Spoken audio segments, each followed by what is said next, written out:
다양한 회사를 다녔습니다. 그것도 24년 동안 다녀왔어요.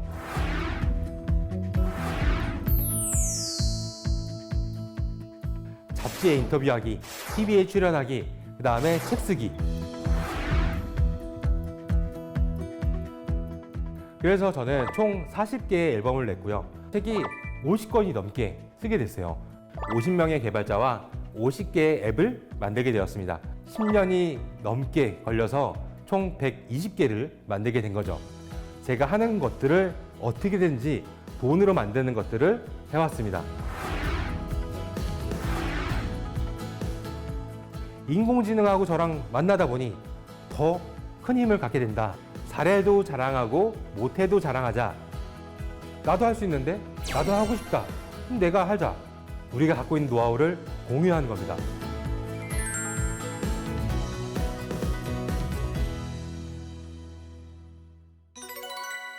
안녕하세요. 인공지능 시대의 인재로 살아가는 방법에 대해서 강의할 히든브레인 연구소 소장 송태민입니다. 반갑습니다.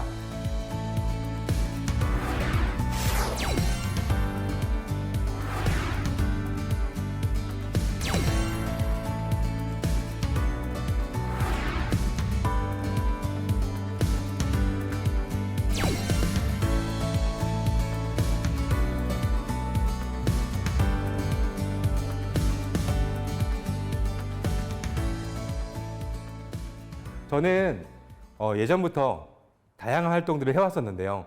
아마 인물 검색에서 저를 검색한다면은 직업에는 아마 디자이너, 가수로 나올 거예요. 그래서 갑자기 디자이너? 갑자기 가수는 또 뭐지? 라는 생각이 드실 텐데 사실 제가 표현할 수 있는 직업군이 굉장히 많다 보니까 대표적인 거 2개만 이런 포털 사이트에다가 올려놨습니다. 조금 전에 제가 히든브레인 연구소 소장을 한다고 했는데 이전까지는 SK 디스커버리, LG U+, 그다음에 SK 플래닛, MN소프트, 이베이 등 다양한 회사를 다녔습니다. 그것도 24년 동안 다녀왔어요. 뭐야, 이 사람 자기 자랑하는 거야? 라고 생각할 수도 있는데 절대 그렇지 않고요.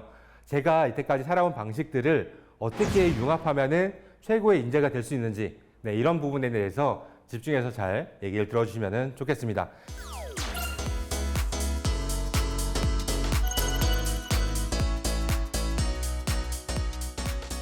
첫 번째, 돈 버는 삶입니다.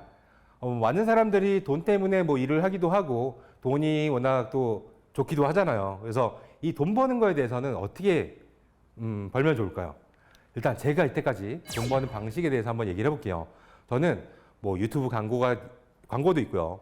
디자인을 원래 하기 때문에 홈페이지 만들거나 아니면 앱을 만들거나 그 다음에 저는 코딩도 합니다. 그래서 코딩 쪽을 하거나 아니면 책을 써서 혹은 강연을 하거나 음원도 만들다 보니까 이 작곡료를 받기도 하는 거고요. 제가 하는 것들을 전부 다 돈으로 만드는 것들을 이제까지 해왔습니다. 그렇다고 돈이 안 되는 건 안 하냐? 그렇진 않고요. 이 하는 방법 궁금하시죠?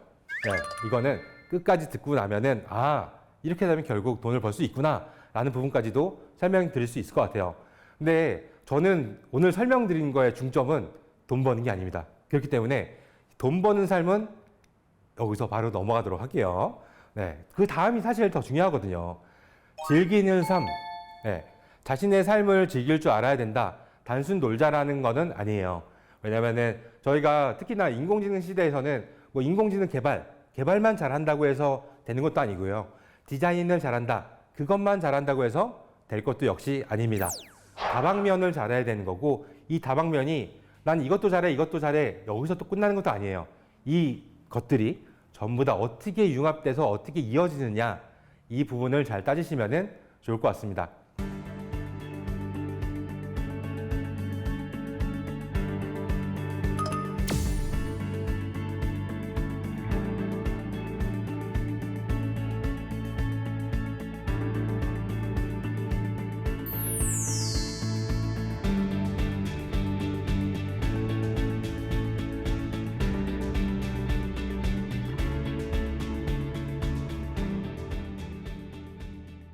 자, 그러면은 본격적으로 제가 즐기는 삶에 대해서 한번 얘기를 해보도록 하겠습니다.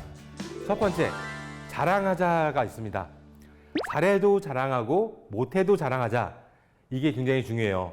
저는 제 스스로 잘났다, 내가 최고야, 내가 짱이야, 내가 잘나서 자랑하는 게 결코 아닙니다. 내가 한 결과물, 만든 결과물이 있다면은 사람들한테 보여주면서 이걸 가지고서 피드백을 얻는 거예요. 한마디로 사람들이 이거 잘했어, 못했어 라는 얘기를 하겠죠. 그렇기 때문에 사람들의 칭찬은 좀 받아들이고 즐기고, 그다음에 질책도 역시 받아들이자 라는 부분으로 설명을 드릴 수 있을 것 같습니다. 자, 왜 이런 얘기를 하느냐라고 하면은 이거예요. 제가 어떤 무언가를 만들었어요. 예를 들어서 이런 리모컨 같은 거를 제가 디자인을 했다라고 생각을 하고 이걸 주변 사람들한테 자랑을 합니다. 야, 이거 내가 디자인한 거야. 어때? 멋있지? 이쁘지? 막 이렇게 자랑을 합니다. 이렇게 했을 때 다른 사람들이 어떤 피드백을 주냐? 예를 들어서 이건 내가 해도 이 정도 디자인하겠다. 혹은 야, 진짜 잘했다. 뭐 이렇게 사람들마다 의견이 다르겠죠. 그럼 그 의견을 분석을 하는 겁니다. 왜 이 사람은 나한테 칭찬을 했을까? 혹은 뭐라고 했을 때는 왜 이 사람은 나한테 뭐라고 했을까? 이거를 분석하는 거예요. 그 사람 개개인에 대해서 뭐라고 하는 게 아니라 그 사람의 인생 스토리도 얘기 들으면서 내가 디자인한 거에 대해서 피드백을 받습니다. 이렇게 되면은 제가 앞으로 작업할 것들에 대해서도 더 고민을 하겠죠. 앞으로 많은 사람들이 내 주변에 있는 사람들만 있는 게 아니기 때문에 계속 많은 사람들의 의견을 듣다 보면은 제가 만드는 결과물이 꼭 디자인뿐만 아니라 글을 쓰는 거가 됐던 개발이 됐던 어떤 것이든지 많은 사람들에게 만족을 줄 수 있는 이런 결과물을 만들 수 있다라고 생각을 합니다. 그렇기 때문에 약간 오글거리더라도 여러분들이 만든 게 있다면은 주변 사람들한테는 뭐든지 자랑을 했으면 좋겠습니다. 저는 지금도 마찬가지예요. 지금도 어렸을 때부터 뭔가 하나 자랑할 거리가 생겼다라고 하면은 각종 SNS, 트위터, 페이스북, 인스타그램, 유튜브, 예전에는 싸이월드 할 때는 싸이월드까지 계속 올렸어요. 이러면서 많은 사람들한테 피드백을 계속 받다 보니까 제 스스로 발전을 할 수밖에 없었다라고 얘기를 할 수 있습니다.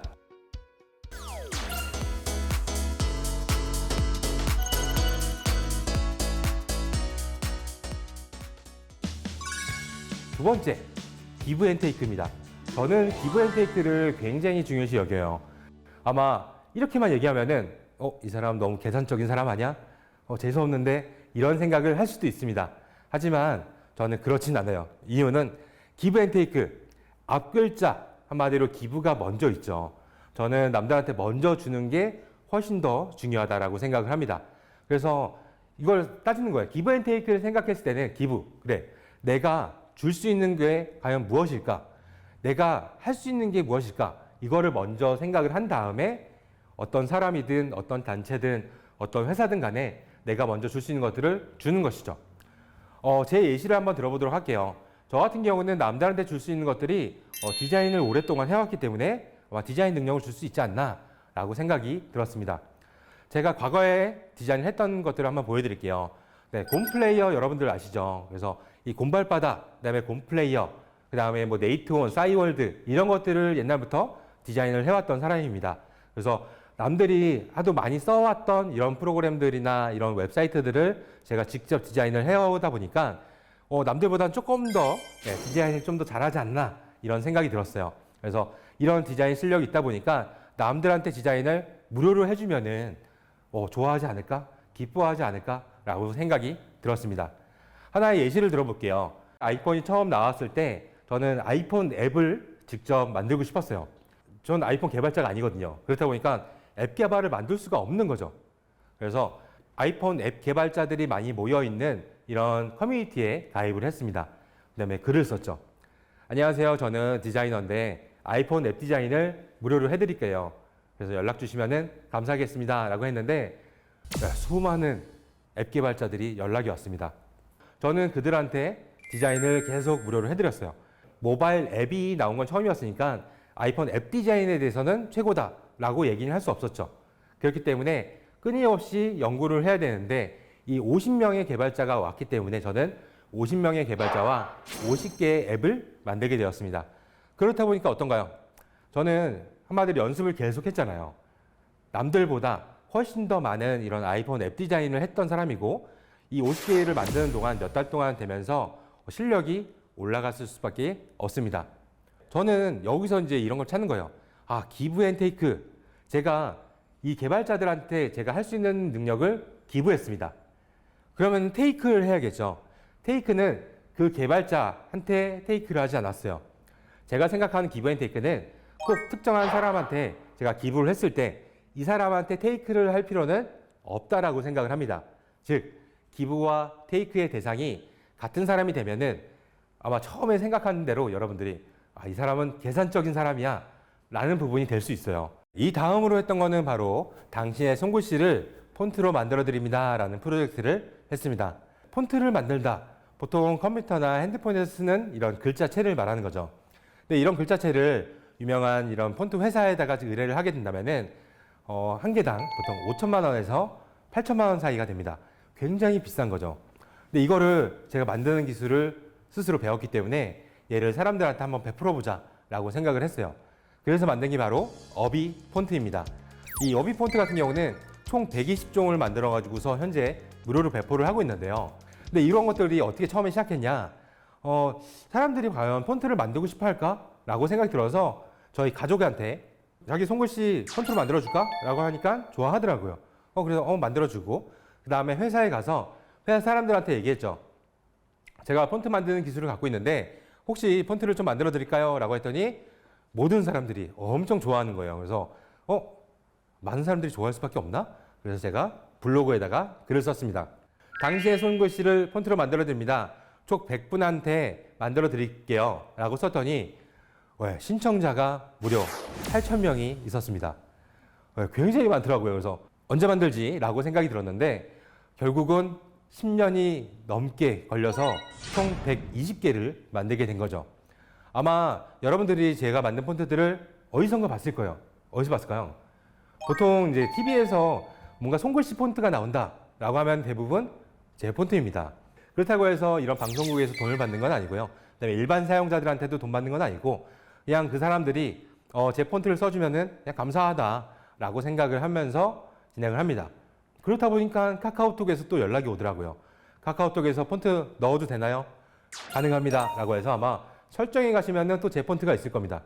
이런 식으로 해서 저는 제 영향력을 점차 넓히는 거죠. 기부는 사람들한테 뭔가 자신들이 원했던 이 손글씨를 폰트로 만들어주는 것들을 제가 기부를 했고요. 테이크는 그 사람들한테 테이크를 하지 않았지만은 저는 이 디자인 업계에서는 이 사람은 폰트를 많이 만들어서 많은 사람들이 또 쓸 수 있게 이렇게 해주는 사람이라는 명예를 얻게 됐죠. 그래서 저는 그런 부분, 다른 부분에서 테이크를 했다라고 생각을 합니다.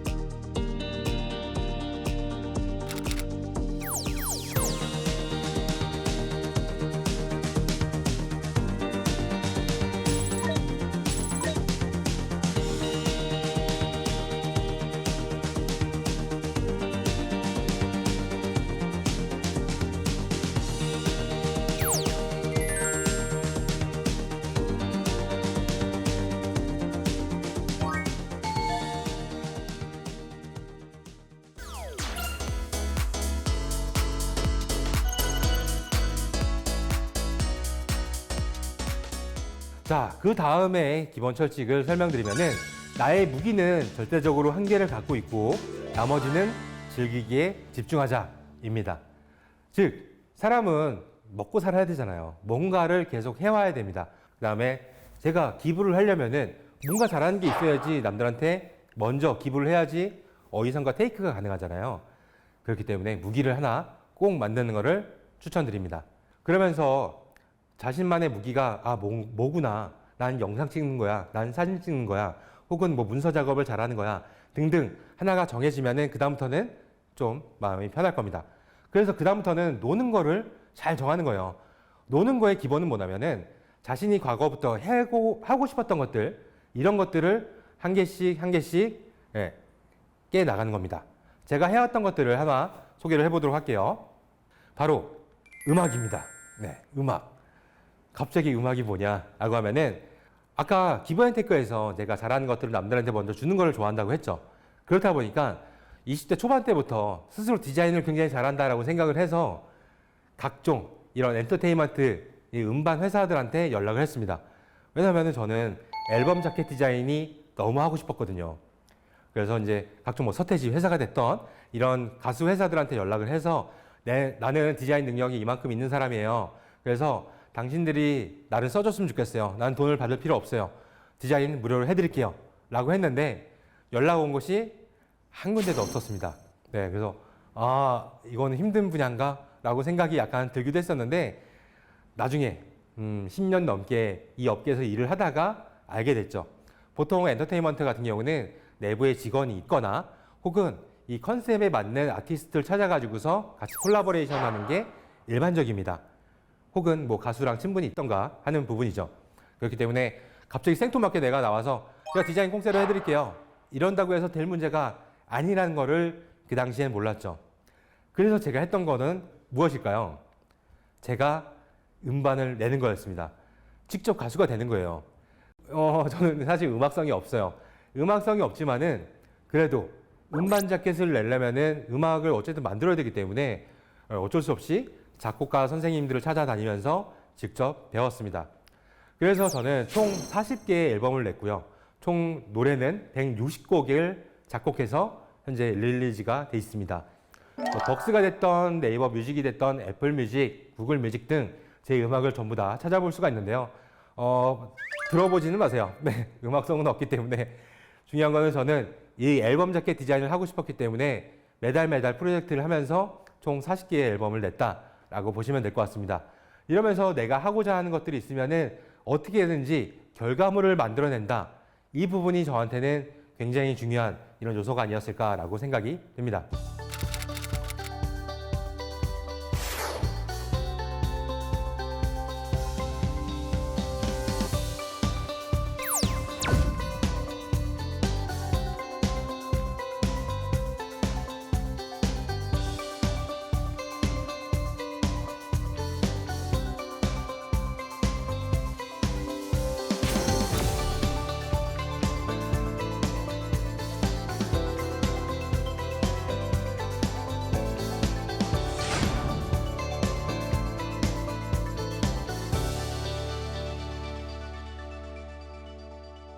제가 최근에 또 했던 프로젝트가 있어요. 하나 소개해 볼게요. 자, 생성형 AI로 업이랑 음반 낼래? 라는 프로젝트였습니다. 요즘 인공지능이 굉장히 이슈가 되고 있잖아요. 인공지능 중에서도 생성형 인공지능. 한마디로 과거에 쌓아놨던 많은 데이터를 가지고서 그림을 그리던 음악을 생성하던 글을 짓던 이런 것들이 전부 다 자동적으로 인공지능이 만들 수 있는 것이 바로 생성형 AI입니다. 이 생성형 AI를 가지고서 노래를 작곡을 할 수 있잖아요. 그 다음에 앨범 자켓도 이 디자인을 인공지능으로 만들 수가 있겠죠. 그래서 참여한 사람들이 총 50명이에요. 현재 음반이 막 발매가 되고 있는데요. 이게 전부 다 제가 디자인을 한 앨범 자켓이 될 것 같습니다. 제가 다양한 음반을 사람들한테 내게 해드렸는데 어떻게 이런 것들이 가능하게 됐을까요? 사실 과거부터 제가 음반을 거의 10년 동안 내다 보니까 쌓아놨던 저만의 노하우가 있었겠죠. 아까 말했듯이 저는 음악성이 없습니다. 음악성은 없지만은 음반을 내는 프로세스에 대해서는 굉장히 많이 알고 있어요. 그렇다 보니 인공지능으로 그림을 그릴 수 있다. 즉 앨범 자켓을 만들 수 있고 작곡을 인공지능으로 할 수 있다라는 사실을 알았잖아요. 그럼 나머지 프로세스는 기존과 동일하기 때문에 한 번도 음반을 내지 않았던 많은 사람들한테 제가 음반을 내게끔 도와준 거죠. 그래서 지금 화면에 보는 것처럼 앨범 자켓들이 다양하게 이렇게 나오게 됐다라고 보시면 될 것 같습니다.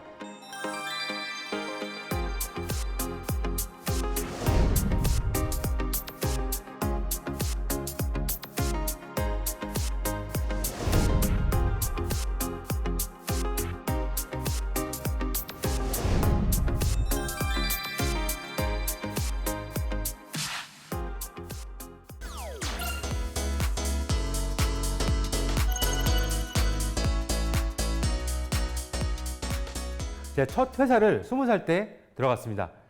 그때 첫 회사의 대표님이 28살 정도 됐던 대표님이셨는데 그분을 보면서 제가 꿈을 많이 키웠죠. 무엇이냐? 바로 이와 같습니다. 잡지에 인터뷰하기, TV에 출연하기, 그 다음에 책 쓰기.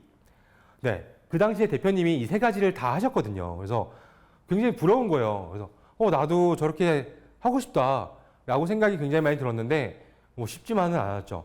왜 대학교 1학년 때 바로 취업을 했지만은 뭐 제가 대단한 게 아무것도 없으니 뭔가 불가능하겠죠. 그래서 제가 20살 때부터 바로 홈페이지를 만들었습니다. 그 홈페이지는 홈페이지 만드는 기술을 알려주는 이런 교육 사이트였어요. 이 사이트가 굉장히 이슈가 됐어요. 굉장히 잘 됐거든요. 그럼 사람들한테 많이 찾아오고, 그다음에 출판사도 연락이 와서 21살 때 출판사 미팅을 했습니다. 미팅을 해서 초반에 초고라는 걸 써요. 초고는 보통 책을 쓰기 전에, 계약하기 전에 보통 나는 이런 식으로 책을 쓸 거예요 라고 해서 한 10페이지 정도 되는 분량으로 글을 씁니다. 그래서 제가 글을 써가지고서 출판사에 줬죠. 근데 피드백이 글을 너무 못 씁니다. 너무 유아틱해서 이거는 책으로서 도저히 낼 수가 없습니다 라는 피드백을 받았어요. 그래서 좌절을 했죠. 와, 나는 글을 못 쓰는 사람이구나. 그런 도중에 26살 때쯤 제가 이제 사진을 찍었는데요. 바로 여러분들 이 사진입니다.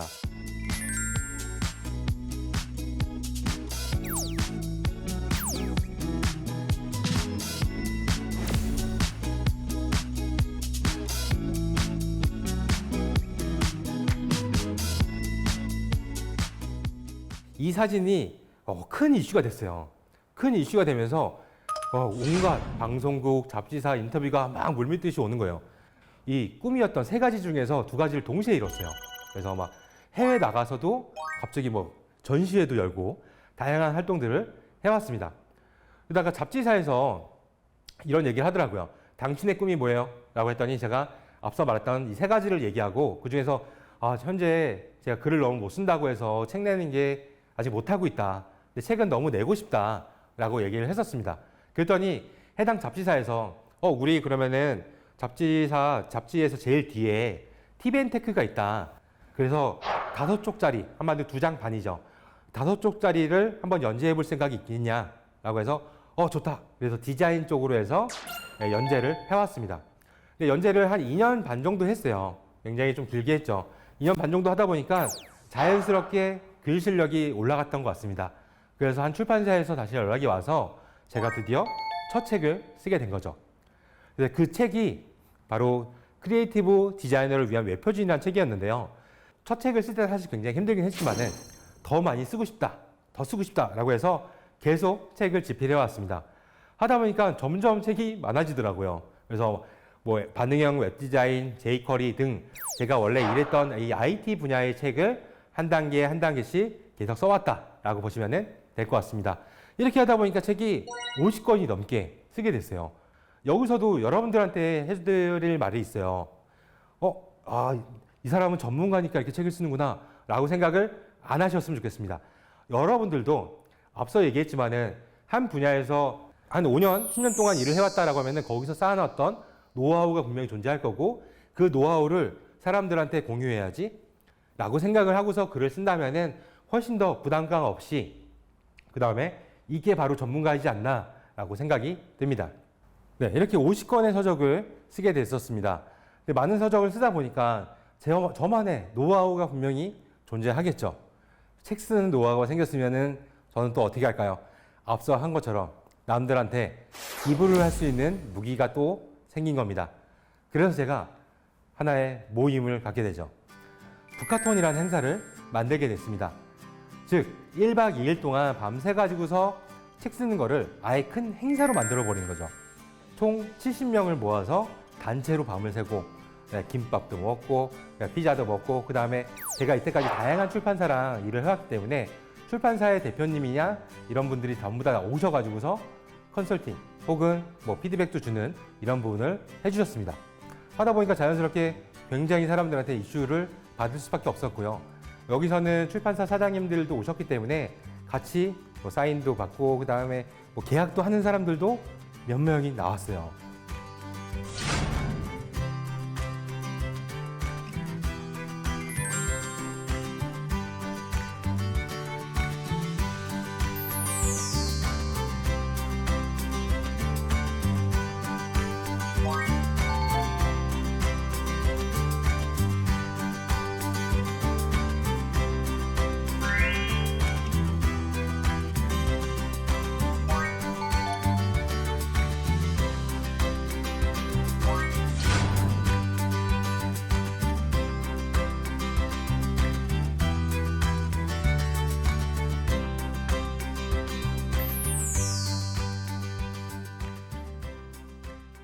자, 이렇게 책을 하다 보니 최근 들어 생성형 AI, 특히나 챗 GPT가 눈에 확 띄었어요.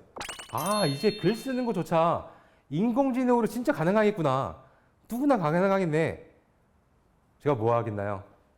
또 행사를 만들겠죠. 바로 100명 100권 프로젝트를 열었습니다. 100명을 모아서 한 명당 한 권씩 자신만의 책을 써주는데 그거는 전부 다 인공지능과 이 사람이 같이 만나서 쓰는 거죠. 그렇다 보니까 책 만드는 노하우는 제가 전부 다 가지고 있고요. 책 쓰는 노하우도 있다 보니까 사람들한테 강의를 해주고 이 강의 내용은 생성형 AI, 즉 챗 GPT랑 융합을 해서 강의를 해주는 거죠. 그렇다 보니까 누구나 손쉽게 일주일 만에, 2주일 만에 책을 다 썼습니다. 여러분들 감이 오시나요? 책 진짜 아무나 쓰는 거, 그렇다고 해서 저는 아무나 쓰는 건 아니라고 봐요. 네, 여러분들 적어도 생각은 있어야겠죠. 그래야지만 인공지능하고 만났을 때 제대로 된 책이 나오지 않을까요? 그래서 이런 책이 어떤 게 나왔냐라고 하면은 뭐 이런 게 나왔어요. 뭐 위대한 탈출, 제가 쓴 건데요. 그 다음에 저 말고도 총 100명이 참가했다고 했잖아요. 100명이 뭐 2권씩 쓴 사람도 있다 보니까 총 154권을 내게 됐습니다. 이 모든 서적을 제가 전부 다 디자인했습니다. 책 내용은 100명이서 썼지만은 책 디자인은 제가 모조리, 특히나 미드전이라고 하는 생성형 AI를 활용해서 모조리 디자인을 하다 보니까 굉장히 힘들긴 했지만은 이 2달 안에 모든 작업이 끝난 거거든요. 말이 안 되는 거죠. 저 혼자서 2달 동안 154권. 이런 것들이 바로 인공지능이 있었기 때문에 가능했고, 게다가 저는 책을 만드는 노하우를 기존에 가지고 있었고, 그다음에 디자인 능력이 원래 있다 보니 생성형 AI가 접목시켰을 때 더 불을 활활 태울 수 있는 이런 능력이 되지 않았을까라고 생각이 듭니다.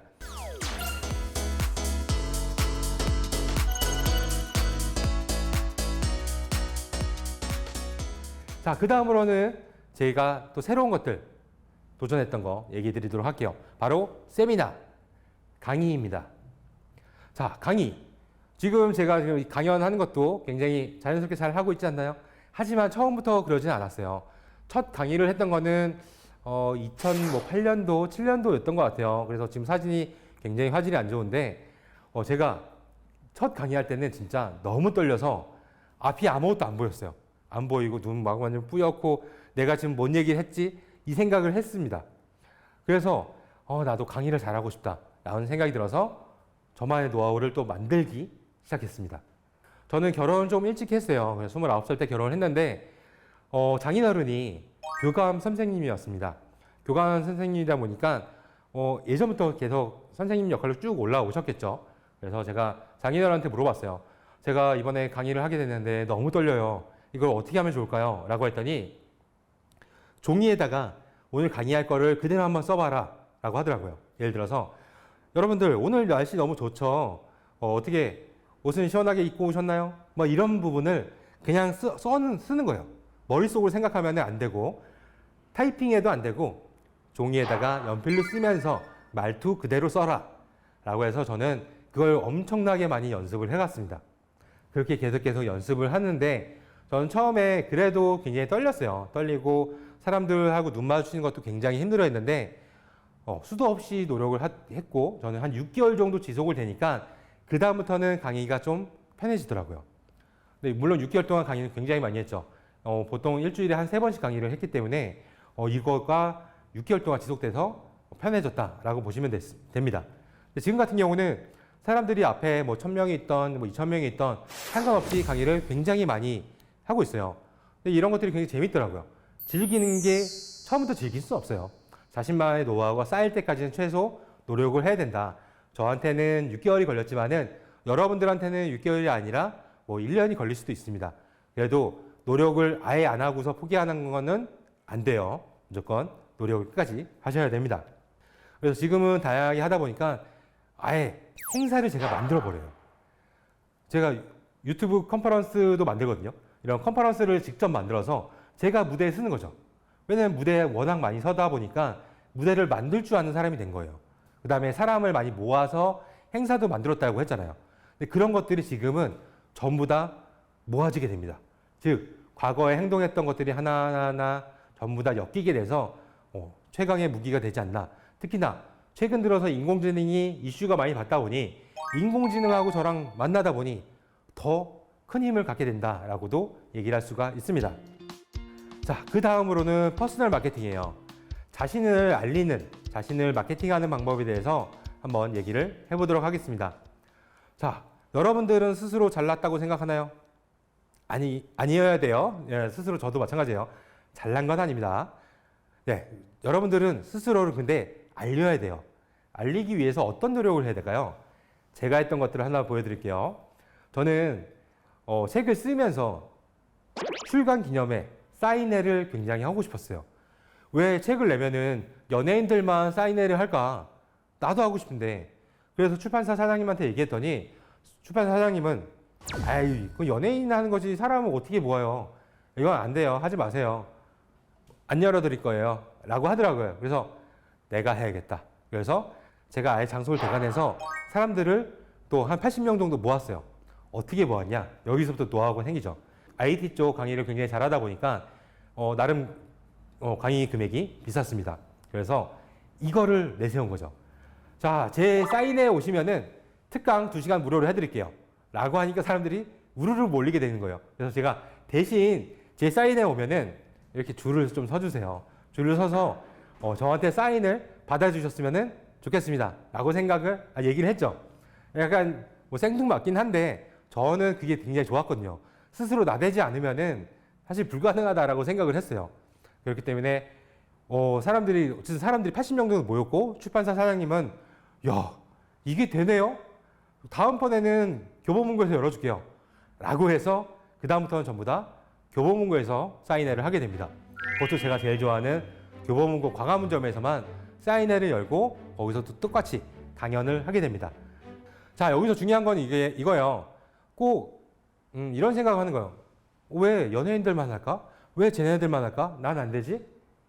나도 할 수 있는데? 나도 하고 싶다. 그럼 내가 하자. 라는 생각들. 즉, 누군가 먼저 챙겨줄 거를 고민하고 생각하시면 안 돼요. 우리는 스스로 우리의 살 길을 만들어야 되고 우리의 기회를 스스로 만들어야 된다라고 얘기를 할 수 있습니다. 저는 지금은 유튜브도 하고 있어요. 네, 유튜브는 역시 퍼스널 마케팅의 하나의 목표이기도 한데 저는 사실 유튜브를 통해서 제가 하고 싶었던 얘기들을 사람들한테 공유하고자 만들게 됐다라고 보시면 될 것 같습니다. 계속 반복적으로 얘기합니다. 여러분들도 저도 잘난 게 아니에요. 네, 우리가 갖고 있는 노하우를 공유하는 겁니다. 자, 요즘은 저는 아예 전문 프로덕션이랑 작업을 하고 있어요. 그래서 제 유튜브 채널은 저는 이제 출연만 하고요. 과거에는 제가 뭐 다 대본도 쓰고 촬영, 편집 혼자서 다 했습니다. 근데 지금은 이제는 아예 이제 9명 있는 팀하고 작업을 하다 보니까 거의 출연만 해요. 예, 대본도 그냥 다 써주시고요. 그래서 이거 뭐 하는 거지? 라고 생각이 들 수도 있는데 저는 여기서 또 하나의 기회를 보는 거죠. 아, 나 혼자 살 수 있는 게 아니라 나랑 내가 받는 수익들이 생각보다 조금 나오다 보니 이것들을 프로덕션에 같이 나누면서 작업하면은 그들한테도 이런 유튜브 쪽에서도 기회를 많이 주지 않을까라고 생각이 들고 저 역시도 제가 다른 생활들이 많이 바빠지다 보니까 같이 분업화하면 훨씬 더 좋겠다라고 생각이 들어서 진행한다라고 생각을 합니다. 그 다음에 이제 유튜브 쪽을 열심히 또 하다 보니 제가 또 뭐 하겠습니까? 행사를 만들겠죠. 그래서 제 닉네임이 업이잖아요. 그래서 업이페스트라는 유튜브 컨퍼런스라는 행사를 만들게 됩니다. 그래서 여기서 많은 유명한 사람들이 나와서 자신만의 스토리, 그 다음에 자신만의 성공 스토리 같은 거를 노하우를 푸는 이런 컨퍼런스를 해서 총 180명의 유튜버들과 행사를 진행했다라고 보시면 될 것 같습니다. 그뿐만 아니에요. 앞서 제가 1박 2일 동안 밤새서 책 쓰는 거 이런 행사 했잖아요. 이제는 밤새서 유튜브 채널, 유튜브 영상 만드는 행사도 합니다. 저도 나름대로 열정이 좋은 사람 같은데 많은 사람들이 열정이 불타오를 수 있도록 만들어주는 역할도 역시 제가 잘할 수 있는 게 아닌가? 라고 생각이 들어서 그거를 전파하고자 이런 행사를 진행한다라고 보시면 될 것 같습니다.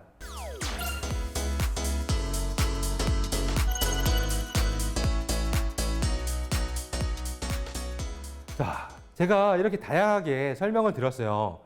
근데 와, 이 사람은 뭐 책도 쓰고 음반도 하고 유튜브도 하고 뭐 온갖 걸 다 하네. 근데 어떻게 하지? 이런 것들은 바로 쪼개는 삶, 이게 가능했기 때문에입니다. 이 쪼개는 사람, 이게 과연 무엇일까요? 시간을 쪼개는 거죠.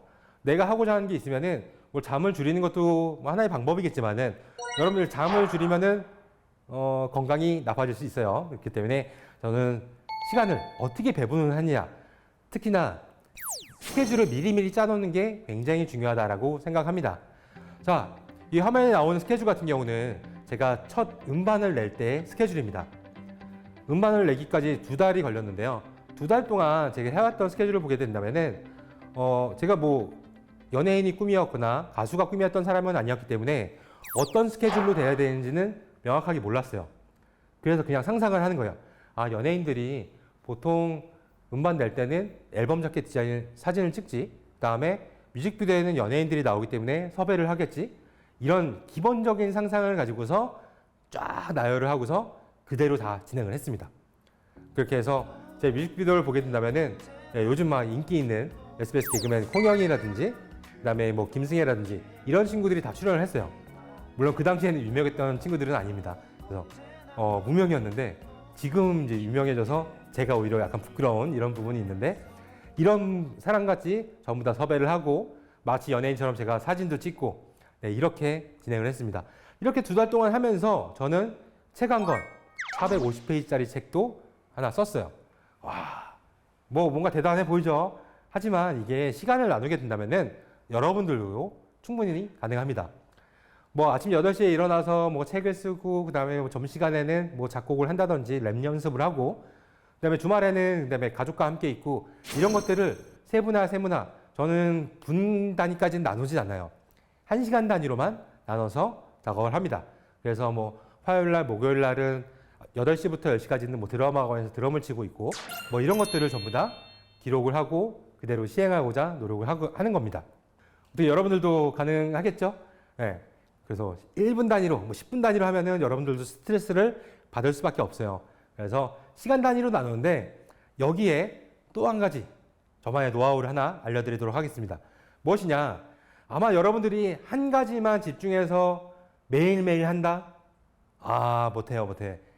우리 무슨 고등학교 때로 돌아가서 이 수능만 공부하는 이런 사람들은 이제 힘들잖아요. 그렇기 때문에 한 가지만 하는 게 아니라 여러 가지 하는 거. 아까 제가 주무기는 만들 때 여러 가지 취미 생활을 또 한다라고 했잖아요. 이런 것들을 이용하는 거죠. 예를 들어서 오늘은 디자인을 하다가 뭐 밤을 샌다든지 열심히 밤늦게까지 하고, 뭐 내일은 책을 쓰고, 그 다음날은 뭐 작곡을 한다든지, 그 다음날은 또 나는 오늘 필 받았어, 그림 그릴래, 뭐 그림을 그린다든지, 이런 것들을 내 기분에 맞춰서 자유롭게 돌아갈 수 있도록 큰 판을 짠다 라고 보시면 될 것 같습니다. 어렵지 않죠? 충분하게 여러분들도 가능할 거라고 봅니다. 제가 음반을 냈던 것들 한번 보여드릴게요. 첫 번째, 2011년 11월 11일 날 냈어요. 다음 앨범 12월 12일 날, 그 다음 앨범 1월 1일, 2월 2일, 3월 3일, 4월 4일.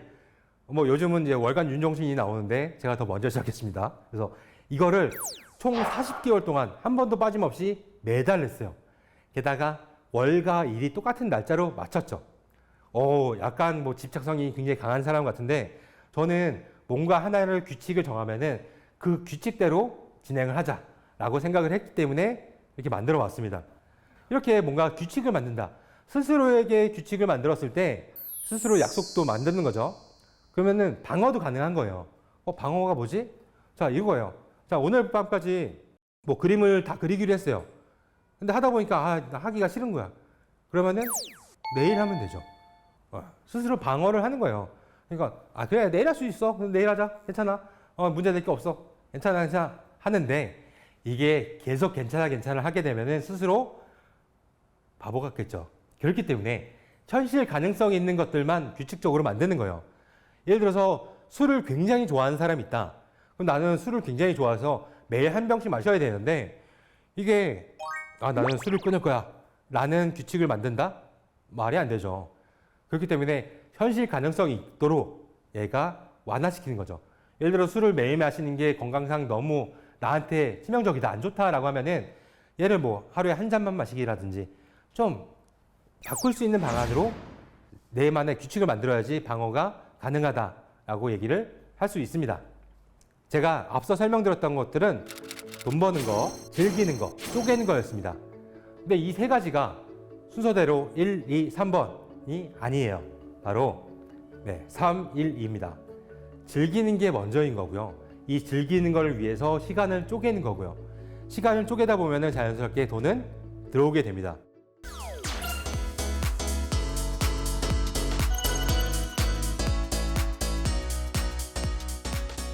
저도 어렸을 때부터 이런 얘기를 들은 적 있어요. 어른들한테 열심히 뭔가 하다 보면은 돈은 알아서 들어와. 걱정하지 마. 라고 했는데 저는 이런 생각했죠. 이건 꼰대야. 꼰대 같은 말이야. 라고 했는데 저도 이 시간이 이제 20년 넘게 흐르다 보니 맞는 말이네. 라고 생각이 들었고요. 무엇이든지 한 분야에서 열심히 하다 보면은 돈도 벌고 전문가가 될 수밖에 없다. 오히려 중요한 게 또 있어요. 나 혼자서 전문가다 의미 없습니다. 남들이 알아줘야 됩니다. 그 다음에 내가 가진 것들을 남들한테 공유를 할 줄 알아야지만 그래야지 인정받고 더 큰 이런 행사를 만들던 아니면 큰 의미 있는 뭔가 컨퍼런스 만들던 뭔가를 계속 세상을 만들 수 있다는 거예요. 그렇기 때문에 여러분들이 내가 지금 당장 좋아하는 것들, 하고 싶은 게 무엇인지, 그 다음에 내가 남들보다 조금이라도 더 잘하는 게 무엇인지를 한번 고민해 보시면 좋지 않을까라고 생각이 듭니다. 자, 목표를 한마디로 명확히 해야 돼요. 여러분들이 하고자 하는 게 나는 디자인 쪽으로 잘 나갈 거야. 혹은 나는 영상 쪽에서 잘 나갈 거야. 유튜버로 잘 나갈 거야. 혹은 나는 글 쓰는 작가로, 혹은 나는 회계 업무를 잘하는 사람으로 할 거야. 뭐든지 목표를 명확하게 잡고서 그 주변에 난 그것만 하는 사람이 되면은 안 된다라고 봐요. 그래서 다양하게 취미 생활을 즐기다 보면은 모든 점은 이어진다. 스티브 잡스가 얘기했죠. 많은 경험들을 해와라. 그러면은 모든 점들은 결국 이어진다라고 하는데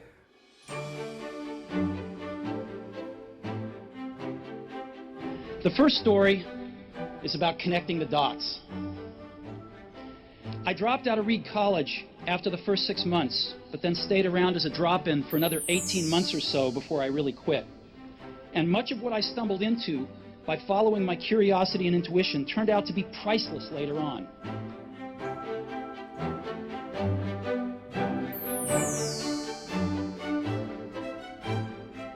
If I had never dropped out, I would have never dropped in on that calligraphy class, and personal computers might not have the wonderful typography that they do. Of course, it was impossible to connect the dots looking forward when I was in college, but it was very, very clear looking backwards 10 years later. 저도 그 얘기를 나중에 듣고서 나한테 딱이네 라고 생각이 들면서 지금 특히나 인공지능 시대 이 융합형 인재가 필요한 이 시점에서는 너무너무나 중요한 부분이지 않을까라고 생각이 들어요. 이유는 인공지능이면 인공지능이 다 알아서 해주는 거 아니에요? 아니에요. 전문가가 해야 돼요. 예를 들어서 인공지능이 요즘 그림 그려주죠. 그림 그려줘도 이거를 앨범 자켓 디자인으로 그다음에 책 표지 디자인으로 할 수 있을 거라고 봅니까? 아니에요. 제가 디자이너이기 때문에 한마디로 디자인 분야의 전문가이기 때문에 인공지능과 만났기 때문에 그런 표지 작업이 가능한 거지 일반 사람이 하기에는 힘듭니다. 물론 가까운 미래 혹은 먼 미래에서는 뭐든지 인공지능이 가능할지 모르겠지만은 향후 몇 년 안에는 그런 게 불가능하기 때문에 여러분들이 하고자 하는 분야 플러스 인공지능이 된다. 그러려면은 인공지능을 최대한 많이 활용하려면은 다양한 무기를 가지고 있어야지만 가능하다라고 얘기를 드릴 수 있습니다. 여러분들이 일단 하고자 하는 게 생겼다라고 하면은 그 목표에 대해서 안 돼도 끝까지 달려가야 됩니다. 앞으로 이 인공지능 시대에 인재는 무엇이다? 융합형 인재가 될 수밖에 없기 때문에 한 가지 무기는 절대적으로 갖되 다양한 취미생활이 전부 다 결국은 다 무기가 되도록 하고 이런 것들은 전부 다 연결돼서 많은 사람들한테 영향을 끼칠 수밖에 없는 이런 사람이 되는 게 목표입니다. 자, 그러면 지금까지 히든브레인 연구소의 소장 송태민이었습니다. 감사합니다.